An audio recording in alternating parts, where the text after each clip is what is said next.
அது ட்ரூவாக இருக்கணும். ஏன்னா ஒரு திருநங்கை குழந்தை வந்து தன்னோட வாழ்க்கையில் எல்லா விதமான அந்த உறவு பிணைப்புகள் எல்லாமே முறிஞ்சிருது.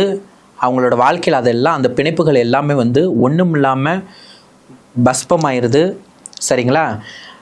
இன்னொன்று என்னென்னா, அந்த இடத்துல வெற்றிடம் வரும்போது அந்த திருநர் மக்கள் தங்களுக்கு உண்டான உணர்வுகளையும் சரி, அந்த உணர்வை நம்ம எதுவும் சொல்லணும்னா அன்பாக இருக்கலாம் சரி, அரவணைப்பாக இருக்கலாம் சரி, காமமாக இருக்கணும் சரி, ஒரு கணவன் ஒரு மனைவி கணவன் மீது வைக்கக்கூடிய அந்த ஒரு எதிர்பார்ப்பாக இருக்கட்டும் சரி, அந்த வாழ்க்கை எப்படி வாழணுங்கிற ஆசையாக இருக்கட்டும், ஒரு பெண் ஆசையாக இருக்கட்டும் சரி, ஒரு பெண்ணுக்கு ஒரு ஆண் கூட இப்படியெல்லாம் நான் வாழணும்னு சொல்லிட்டு ஒரு பைக்கில் போனாங்க என் புருஷன் மேலே கைப்படும் இப்படிலாங்கிற ஏக்கம் எல்லாம் அந்த ஸ்டேஜ் பை ஸ்டேஜாக எப்படி பெண்களுக்கு வருதோ திருநர் மக்களுக்கு திருநங்கைகளுக்கும் வரும்.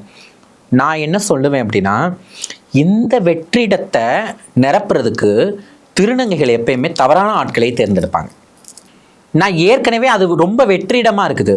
சடனாக ஒரு ஆள் வந்து என்கிட்ட ஐ லவ் யூ சொல்லி என்னை வந்து அன்பு செய்கிறேன்னு சொன்னால் நான் உடனே அவங்கள பிடிச்சிடுறேன். புரியுதுங்களா?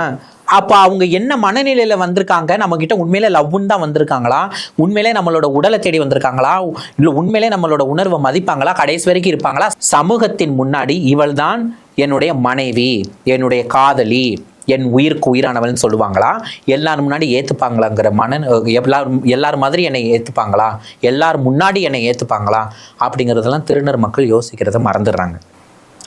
அவங்களுக்கு அப்ப அந்த வெற்றி மறந்துடுறாங்க, பெண்களே மறந்துடுறாங்க அப்படின்றதுதான் இந்த இடத்துல வந்து உண்மை.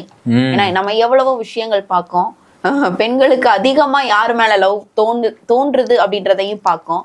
அப்படின்றப்போ ஐ லவ் யூ, நான் உன்னை பாத்துக்கிறேன், நான் உன்னை நல்லா வந்து கண் கலங்காம வச்சு பாத்துக்கிறேன்னு ஒருத்தவங்க வந்து அரவணைக்கும் போது நம்ம அதை தேடி தானே ஓடுவோம். ஆமா, கண்டிப்பா.